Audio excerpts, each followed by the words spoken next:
So learn quickly, they'll come for your bro. Games can play, can't take it personal. Cause the devil is a lie. I'm telling you the truth. It's all in what you do.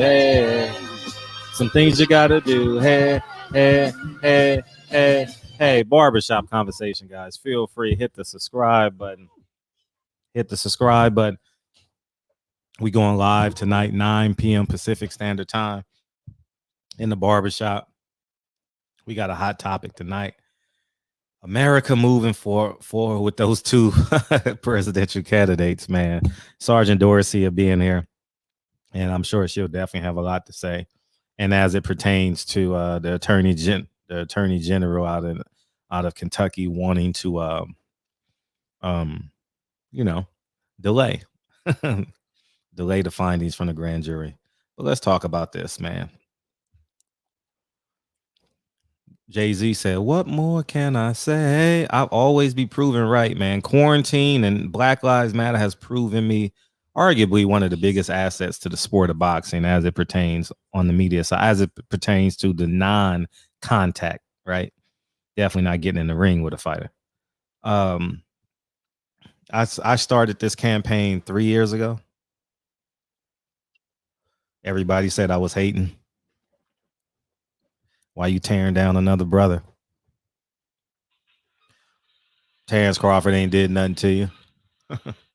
So now what Terrence Crawford gonna say? I don't fuck with Floyd.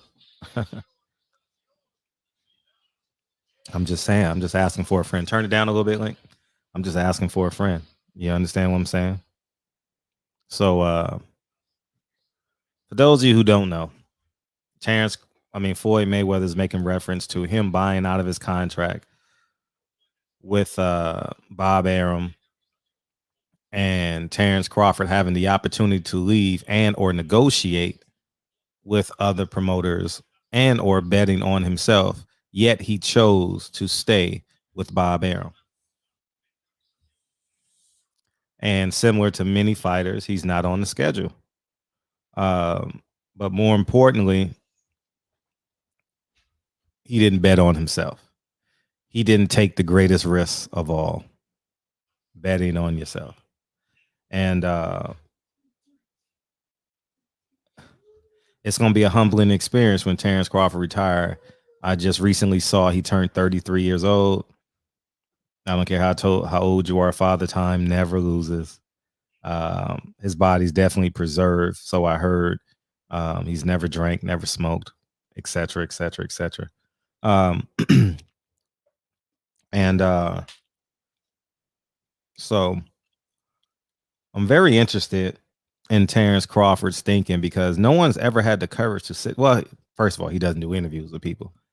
And that may be part of the reason. He doesn't really have the pulse of the entire boxing world. He's probably hammered down in Omaha and don't really fully grasp the magnitude and how much he's holding down, one, himself, and two, his fighters. If Terrence Crawford goes off and be a bigger star, he becomes a greater promoter. Bomac becomes a more popular trainer, gets more fighters. I think because my office, you probably got to go in the library. It'll work in the library. Go in the library. Cause that's where your desk is, right? So I think at the end of the day, I think it's incredibly important that we start seeing big picture in our decision making. Floyd Mayweather $750,000 decision, in turn, one, made him a billionaire, and two, was the catapult to PBC being launched. So every fighter on PBC, there's a level of thanks that deserve. I'm saying, some people may consider Floyd an asshole and jealous and all the other adjectives. You understand what I'm saying? But his decision to leave Bob Arum created the relationship with he and Al Heyman. And one man's trash is the next man's treasure. But Terrence Crawford has bet on himself in terms of when he walks in that ring, he bets on himself. But when he's in the boardroom, he tends to lean on people that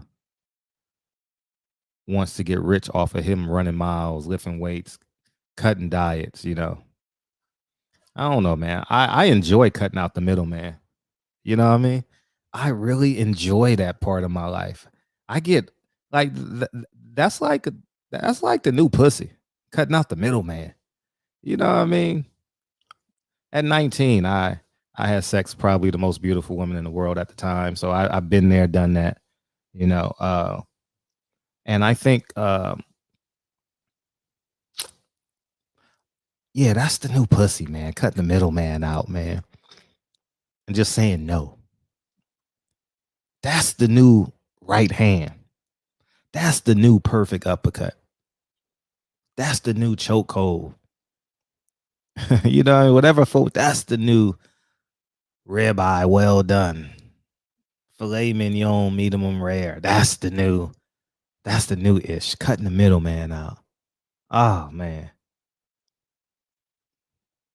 I cut the middleman out and it's afforded me the opportunity, as you guys just saw. Retired. If you ever want to call it that, man, a hustler never retires, man. We just create new strands of income, you know, but it's not with our hands, it's with more our intellect, you know what I mean? And man. So, anyways, man, as I bring this back full circle, you should have listened to me 3 years ago, Terrence. I had the game plan for your ass. Remember, I told you guys in June that Mikey Garcia, remember? I told you guys in June Mikey Garcia was fighting Earl Spence.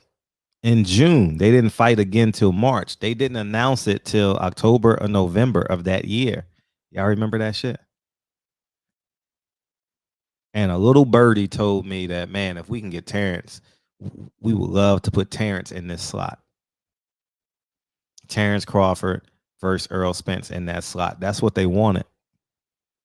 Because I guess behind the scenes, they knew he was coming up on a new contract. And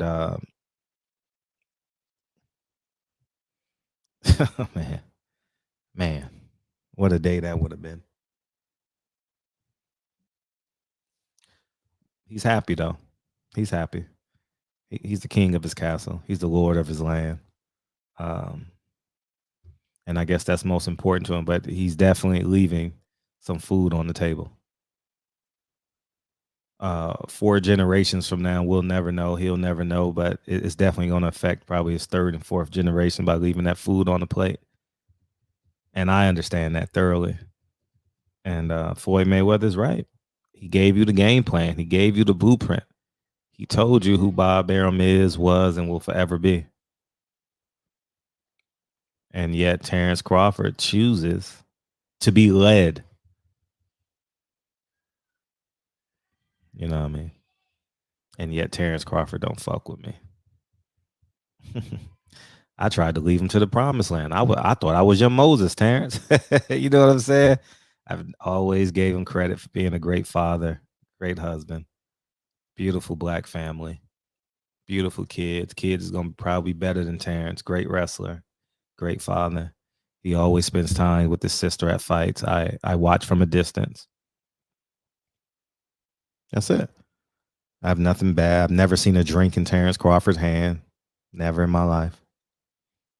I'm just being real. Um, I I wish him well at the end of the day. I just wish he go get that money because he's 33.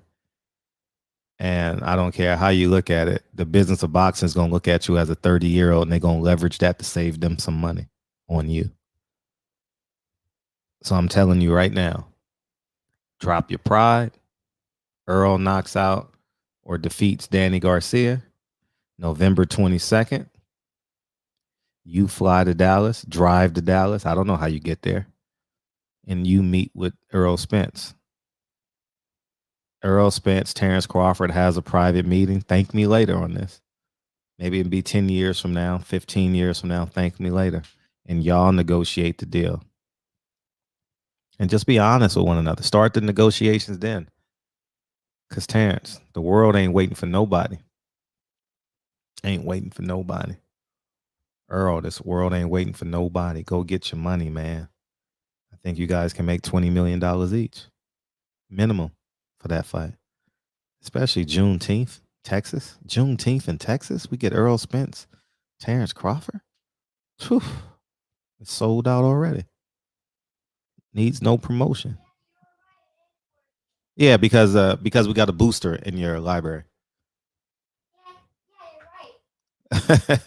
See, it's not gonna work in here because you got to connect it to the internet. I'll be in there in a second. Give me 3 minutes.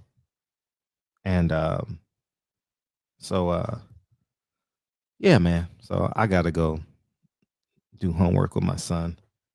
And